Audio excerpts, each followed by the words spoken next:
Licence ನೀಡಲು ಕಾಸು, ಕಾನೂನು ಉಲ್ಲಂಘಿಸಿ ಪರವಾನಗಿ ನೀಡಲು ಲಕ್ಷ ಡಿಮ್ಯಾಂಡ್. ಅಬಕಾರಿ ಇಲಾಖೆ ವಿರುದ್ಧ ಮದ್ಯದಂಗಡಿ ಮಾಲೀಕರ ಗಂಭೀರ ಆರೋಪದ ಹಿನ್ನೆಲೆಯಲ್ಲಿ ಈಗ ನಯಾ ರೂಲ್ಸ್ ಬಂದಿದೆ. ಅಬಕಾರಿ ಇಲಾಖೆಯ ಭ್ರಷ್ಟಾಚಾರಕ್ಕೆ ಮೂಗುದಾರ ಹಾಕುವ ರೂಲ್ಸ್ ಕೊನೆಗೂ ಬಂದಿದೆ.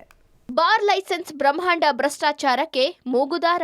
ಅಬಕಾರಿ ಕಚೇರಿಗಳಲ್ಲಿ ಇನ್ಮುಂದೆ ದಾಖಲೆಗಳ ಮಾಹಿತಿ ಡಿಸ್ಪ್ಲೇ. ಮದ್ಯದಂಗಡಿ ಲೈಸೆನ್ಸ್ ನೀಡಲು ಅಬಕಾರಿ ಇಲಾಖೆ ಅಧಿಕಾರಿಗಳು ದುಡ್ಡಿಗೆ ಡಿಮ್ಯಾಂಡ್ ಇಡುತ್ತಿದ್ದಾರೆ ಅನ್ನೋದು ಮದ್ಯದಂಗಡಿ ಮಾಲೀಕರ ದೂರಾಗಿತ್ತು. ಸಿಎಂ ಅಂಗಳಕ್ಕೂ ಈ ದೂರು ತಲುಪಿತ್ತು. ಈಗ ಈ ಬ್ರಹ್ಮಾಂಡ ಭ್ರಷ್ಟಾಚಾರಕ್ಕೆ ಮೂಗುದಾರ ಹಾಕಲು ಅಬಕಾರಿ ಇಲಾಖೆ ಸಜ್ಜಾಗಿದೆ. CL7 ಸನ್ನದ್ದು ಮಂಜೂರಾತಿಯಲ್ಲಿ ಅಕ್ರಮದ ವಾಸನೆ ಬಂದಿದ್ದು, ಈಗ CL7 ಲೈಸೆನ್ಸ್ ಪಡೆಯಲು ಇರುವ ನಿಯಮಗಳನ್ನು ಅಬಕಾರಿ ಕಚೇರಿಗಳ ಮುಂದೆ ಡಿಸ್ಪ್ಲೇ ಮಾಡುವಂತೆ ಇಲಾಖೆ ಸೂಚಿಸಿದೆ. ಸೂಕ್ತ ದಾಖಲಾತಿ ಇಲ್ಲ ಅಂತ ಹೇಳಿ ಹಣ ಪಡೆಯುವ ಖಯಾಲಿ ಹೊಂದಿರುವ ಕೆಲ ಅಧಿಕಾರಿಗಳ ವಿರುದ್ಧ ಸಮರ ಸಾರಿರುವ ಇಲಾಖೆಯ ಕ್ರಮದಿಂದ 10% ಲಂಚದ ಪ್ರಭಾವ ತಪ್ಪಬಹುದು ಅನ್ನುವ ಆಶಾಭಾವ ಈಗ ಮದ್ಯದಂಗಡಿ ಮಾಲೀಕರದ್ದು.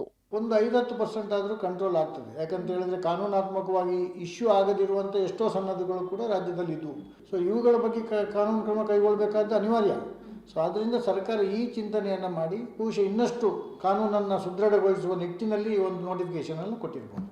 ಇದರಿಂದ ಒಂದು 50% ಕಂಟ್ರೋಲ್ ಆಗೋದು ಹೇಗಂತ ಹೇಳಿದ್ರೆ ಕಾನೂನಾತ್ಮಕವಾಗಿಯೇ ಕೊಡ್ಬೋದು ಅಂತಕ್ಕಂಥ ನಿಟ್ಟಿನಲ್ಲಿ ಒಂದು 5-10% ಏನಾದರೂ ಕಡಿವಾಣ ಬೀಳ್ಬೋದು.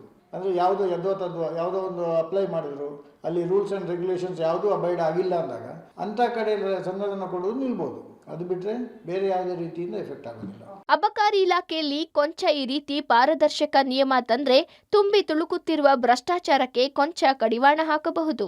ಪವಿತ್ರ ಕಡ್ತಲ, ಪಬ್ಲಿಕ್ ಟಿವಿ, ಬೆಂಗಳೂರು.